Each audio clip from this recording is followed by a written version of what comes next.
Breaking news చూస్తున్నాం. కృష్ణా జలాల పరిరక్షణ కోసం బీఆర్ఎస్ తలపెట్టిన చలో నల్లగొండ సభకు సర్వం సిద్ధమైంది. తెలంగాణ తొలి ముఖ్యమంత్రి కేసీఆర్ హాజరు కానున్నారు. నల్లగొండ మర్రిగూడ చౌరస్తాలో 50 ఎకరాల్లో సభాస్థలిని ఏర్పాటు చేశారు.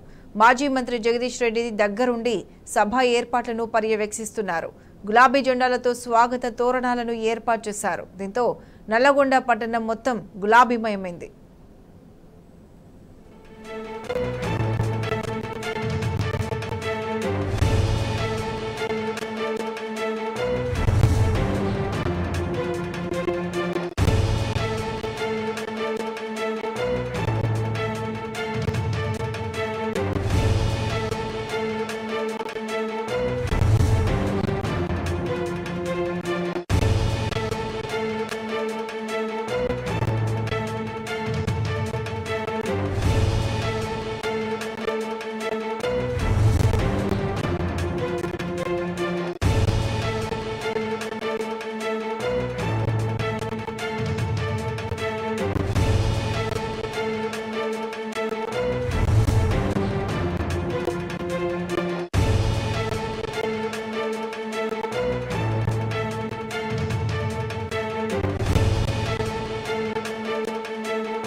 కృష్ణా జలాల పరిరక్షణ కోసం బీఆర్ఎస్ తలపెట్టిన చలో నల్లగొండ సభకు సర్వం సిద్ధమైంది.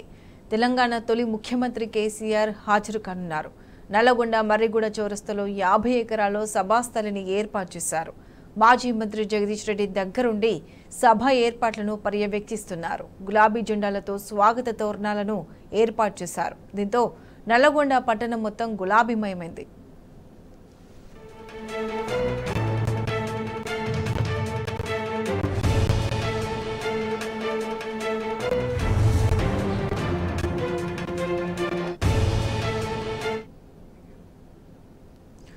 చలో నల్లగొండ సభకు సంబంధించిన పూర్తి అప్డేట్స్ మా ప్రతినిధి రాము లైవ్ లో అందిస్తారు. రాము, చెప్పండి.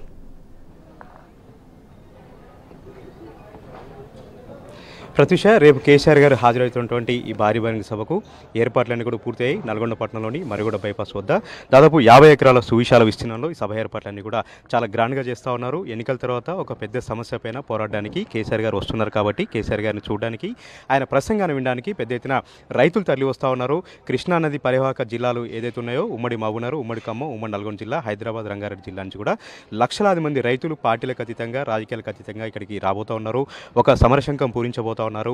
ఇప్పటికే అసెంబ్లీలో తీర్మానం చేసినప్పుడు కూడా ఎన్నో అనుమానాలు ఉన్నాయి. ఇప్పటికి కూడా నాగార్జునసాగర్ డ్యాం పైన కేంద్ర బలగాలు ఉన్నాయి, ఎవరిని కూడా అడుగు పెట్టనివ్వట్లేదు. ఈ కేంద్ర బలగాలు వెనుకకు పోవడంతో పాటు మళ్ళీ ఈ ప్రాజెక్టులన్నీ కూడా రాష్ట్ర పరిధిలోకి వచ్చేదాకా పోరాటం చేస్తామని కూడా రైతులు ప్రతినబూతా ఉన్నారు. ఇక ఈ ఏర్పాట్లన్నింటినీ కూడా సూర్యాపేట ఎమ్మెల్యే మాజీ మంత్రి జగదీష్ రెడ్డి గారు దగ్గరుండి కూడా పర్యవేక్షణ చేస్తూ ఉన్నారు.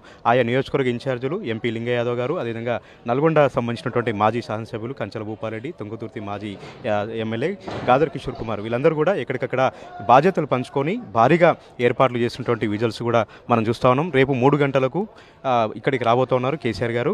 ఏం మాట్లాడతారు, ఏం దిశానిర్దేశం చేస్తారు, ఏ విధంగా పోరాటాన్ని ముందు తీసుకెళ్తారని కూడా సర్వత్రా ఆసక్తి నెలకొంది, ఉత్కంఠ నెలకొంది. ఈ సభ అత్యంత ప్రాధాన్యత సంతరించుకుంది.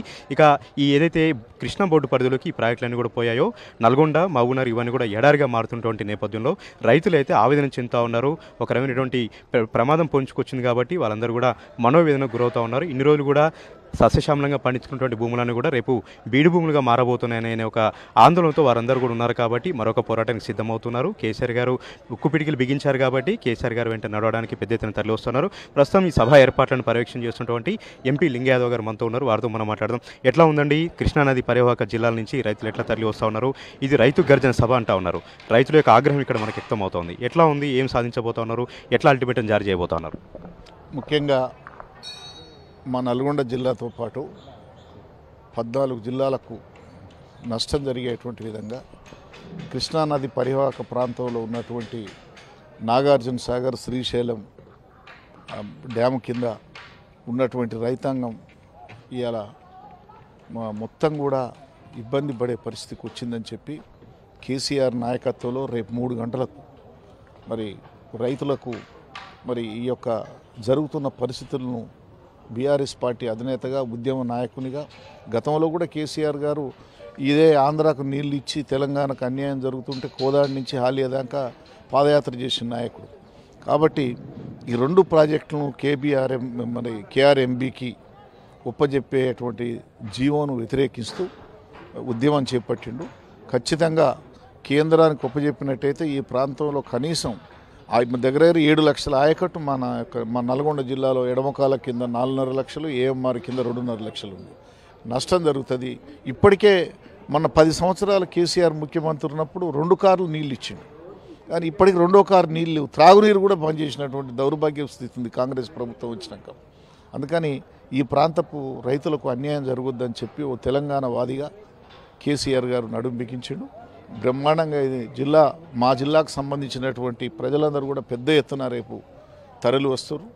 మరి బీఆర్ఎస్ పార్టీ అధినేత మళ్ళా ఉద్యమంగా మా రైతుల పక్షాన పోరాడుతున్నందుకు స్వాగతం పలకాలని చెప్పి అన్ని నియోజకవర్గాల నుంచి పెద్ద ఎత్తున రేపు తరలి వస్తున్నారు. తీర్మానం పెట్టినప్పటికి కూడా అన్ని కొంత అవాస్తవాలు ఉన్నాయండి. మినిట్స్ ప్రకారం కానివ్వండి, అపెక్స్ కౌన్సిల్ సంబంధించి కూడా ఇవన్నీ కూడా ఎట్లా చూస్తూ ఉన్నారు? నిండు సభలో కాంగ్రెస్ పార్టీ చేసినటువంటి ఈ ఆరోపణల పట్ల కూడా మీరేం చెప్పబోతున్నారు? నిన్న మననేమో మేము అసలు ఏది కూడా చేయలేదు, మేము దాన్ని ఒప్పుకోలేదు అన్నారు. ఇవాళ తీర్మానం ఉన్నది అని చెప్పి ఎఫ్ఎస్ కమిటీ ఇచ్చిన దీని మీద మళ్ళీ ఒప్పుకున్నారు. మేము కూడా పోరాటం చేస్తాం, మాతోడు కలిసి రానన్నారు. అంటే వాళ్ళు సంతకాలు పెట్టింది ఒప్పుకున్నటువంటిది కూడా కవర్ లేని స్థితికి వీళ్ళు కాంగ్రెస్ పార్టీ దిగజారింది. కాబట్టి ఇది వాంటెళ్ళి ఒప్పజెప్పిండ్రు.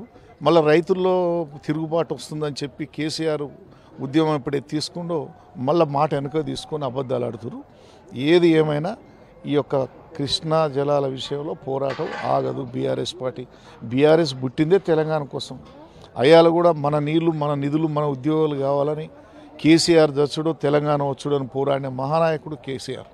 అందుకని ఆయన ఖచ్చితంగా తీసుకున్నటువంటి దానికి ప్రజలందరూ కూడా మద్దతు తెలుపుతున్నారు. బ్రహ్మాండమైనటువంటి సభ రేపు జరుగుతుంది. దీన్ని చూసి కాంగ్రెస్ నాయకులు ఇక్కడ ఒకరిద్దరు మాట్లాడుతారు, మీకు చూసి నిన్ననే. కాబట్టి వీళ్ళ మాటలు ఎవరు ప్రజలు పట్టించుకోరు, చీఫ్ రాజకీయాలు చేస్తున్నారు. కాబట్టి ఇటువంటి దాన్ని పక్కకు నెట్టేస్తారు. ఏం కాదు, బ్రహ్మాండంగా మా సభ నడుస్తుంది. బీఆర్ఎస్ పార్టీ రాష్ట్ర నాయకులు కంచెల కృష్ణారెడ్డి గారు ఉన్నారు. ఎట్లా ఉందండి ఈ సభ ఏర్పాట్లు, ఎట్లా జరుగుతూ ఉన్నాయి? రైతులు వస్తూ ఉన్నారు, వాళ్ళకి పార్టీలు అవసరం లేదు, రాజకీయాలు అవసరం లేదు, వాళ్ళకి నీళ్లు పోయానటువంటి బాధ వాళ్ళకి కనపడుతోంది. ఎట్లా ఉద్యమాన్ని ముందుకు తీసుకెళ్తారు? రేపు తప్పనిసరిగా కేసీఆర్ తోటి ఏర్పాటు చేసే ఈ బహిరంగ సభ తప్పకుండా సక్సెస్ అవుతుంది. రైతులు తప్పకుండా హాజరవుతారు. అదేవిధంగా ముఖ్యంగా ఈ 70 సంవత్సరాల స్వాతంత్ర భారతదేశంలో రైతులకు చేసింది ఒకే ఒక ముఖ్యమంత్రి, అది కేసీఆర్. ఎవరి తరం కాదు, రైతులకు ఏం చేయాలన్నా కేసీఆర్, ఎవరితోటి ఏం కాదు. కనుక తప్పకుండా రేపటి సభ 100% సక్సెస్ అవుతుంది. భయంకరంగా ఉంటుంది సభ.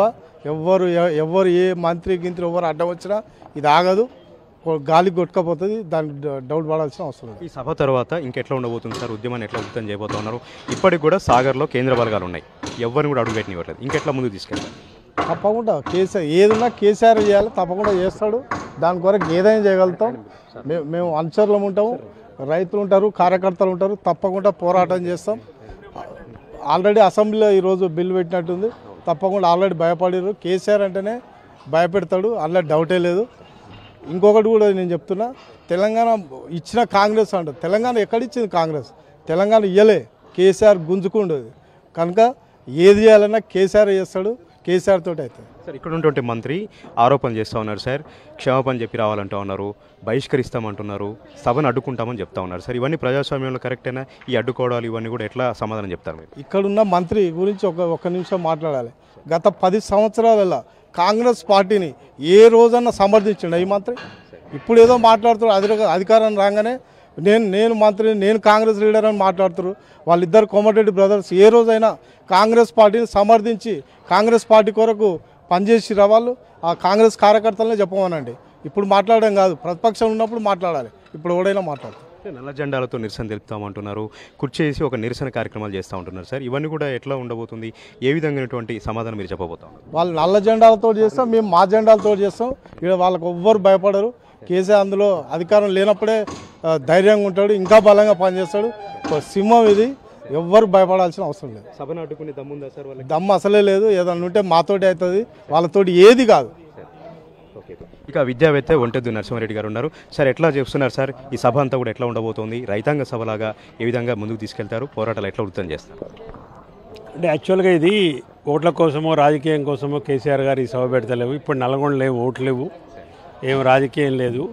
ఇది నీళ్ళ కోసము జల హక్కుల కోసం కేసీఆర్ గారు ఊతున్న జంగు సైర్ అనేది. జల హక్కులు ఏమైనాయి మరి, ఎటుపోయినాయి జల హక్కులు?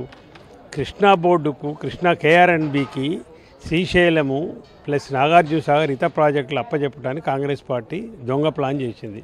సరే ఇవాళ ఏదో అసెంబ్లీలో ఏదో చేసినామంటున్నారు. దాన్ని వ్యతిరేకించింది కేసీఆర్ గారు. ఇప్పుడు కాదు, ఇన్ఫర్మేషన్ తెలుసుకోవాల్సింది కాంగ్రెస్ నాయకులు కోమటిరెడ్డి వెంకరెడ్డి గారు కానీ ఇక్కడ ఉన్న వాళ్ళ కోమటిరెడ్డి బ్రదర్స్ కూడా, ఉత్తమ్ కుమార్ రెడ్డి గారు కూడా 2021లో కేంద్ర ప్రభుత్వము కేఆర్ఎన్బిని జిఆర్ఎన్బిని నోటిఫై చేస్తూ దాని జ్యూరిడిక్షన్ నిర్ణయిస్తూ ఒక గెజిట్ వెలుబుచ్చినారు 21లో బీజేపీ ప్రభుత్వం. అప్పుడే కేసీఆర్ వ్యతిరేకించినారు. ఇప్పుడు కాదు, 2020 ఎండింగ్లో 21 ప్రాంతంలో. అప్పుడే ఎట్లా మీరు తీసుకుపోతారు అని. ఇక్కడ ఉన్న సమస్య అంతా ఏందండి, సింపుల్ అండి, ఒకటే, నీటి పంపకాలు జరగకుండా బోర్డులకు నిర్వహణకు ఎందుకు ఇస్తున్నారని అని అడుగుతున్నాం. మాట్లాడితే 299, 512 అంటున్నారు. ఇది ఒక్క సంవత్సరం కోసం వాటర్ ఇయర్ కోసం 2015-16కు చేసుకున్న తాత్కాలిక అరేంజ్మెంట్ మాత్రమే అని క్లియర్గా ఉంది. దాని కింద ఒక పేరా ఉంది, అది చదువుతలేరు ఉత్తమ్ కుమార్ రెడ్డి గారు. దాని కింద ఉన్న పేరా ఏంటంటే, ఇరు పార్టీలు అటు ఆంధ్రప్రదేశ్ కానీ ఇటు తెలంగాణ కానీ ఈ మినిట్స్ని, ఇది అలొకేషన్ కాదు, అవార్డు కాదు, ఏ ట్రిబ్యునల్ ముందు కానీ కోర్టు ముందు కానీ ఈ మినిట్స్ని ప్రదర్శించకూడదు, పెట్టకూడదని ఉంది. అది క్లియర్గా ఉంది. అప్పటి నుంచి ఇప్పుడు రాష్ట్రం ఏర్పడ్డది 2000 జూన్ 2వ తారీఖు. జూలై 14వ తారీఖు నాడే కేసీఆర్ గారు మాకు న్యాయం చేయాలి, కృష్ణా నదిని 4 రాష్ట్రాల మధ్య పంచాలని ఆయన ప్రధానమంత్రి గారికి లెటర్ ఇచ్చినాడు, ఉమాభారతి గారికి లెటర్ ఇచ్చినాడు. 25 లెటర్లు రాసిండి. అలా హరీష్ రావు గారు చెప్పినారు అసెంబ్లీలో. అవన్నీ చూసే ఓపిక లేదు. ఏంటంటే వీళ్ళు ఒకటే ఏంటంటే కేసీఆర్ చేసింది ఏదైనా మలిపేస్తాం అంటున్నారు. మరి కేసీఆర్ తెలంగాణ సాధించిండు, తెలంగాణ రాష్ట్రం తెచ్చిండు. మరి ఈ రాష్ట్రాన్ని ఇట్లా ఉంచొద్దంటారా? మీ ఉద్దేశం ఏమంటారు రేవంత్ రెడ్డి గారు?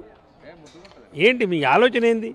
కాబట్టి తెలంగాణ రైతులకు అన్యాయం చేయకండి దయచేసి. ఇప్పటికైనా ఈ సభ ఖచ్చితంగా నీళ్ళ కోసం జరుగుతున్నది, కేంద్ర ప్రభుత్వం మీద కొట్లాట ఇది. అసలు వీళ్ళు కూడా కలిసి రావాలి. 40%, 50% వాటా కావాలని కృష్ణానదిలో అడుగుతున్నాం. దాంట్లో తప్పేముందండి? దాంట్లో మీరు అంతకంటే ఎక్కువ అడగండి. మరి వద్దంటారా కాంగ్రెస్ ప్రభుత్వం? ఇప్పుడు 40% వాటా 400 టీఎంసీని వద్దంటారా మీరు? ఇట్లా కాదు. కాబట్టి సభ ఖచ్చితంగా విజయవంతం అవుతుందని భావిస్తున్నాం. ఈ విధంగా సభ ఏర్పాట్లన్నీ కూడా చాలా గ్రాండ్గా చేస్తూ ఉన్నారు. ఎక్కడికైనా కూడా సభ గురించే ప్రస్తావన జరుగుతుంది. ఎక్కడికైనా కూడా సభ ప్రాముఖ్యత చెప్తా ఉన్నారు. అత్యంత ప్రాధాన్యత సంతరించుకుంది. కేసీఆర్ గారు ఏం మాట్లాడతారు, ఏం దిశ చేస్తారు, పోరాటం ఎట్లా ముందుకు తీసుకెళ్తారన్న ఉత్కంఠనే సర్వత్రా నెలకొంది. Over to you.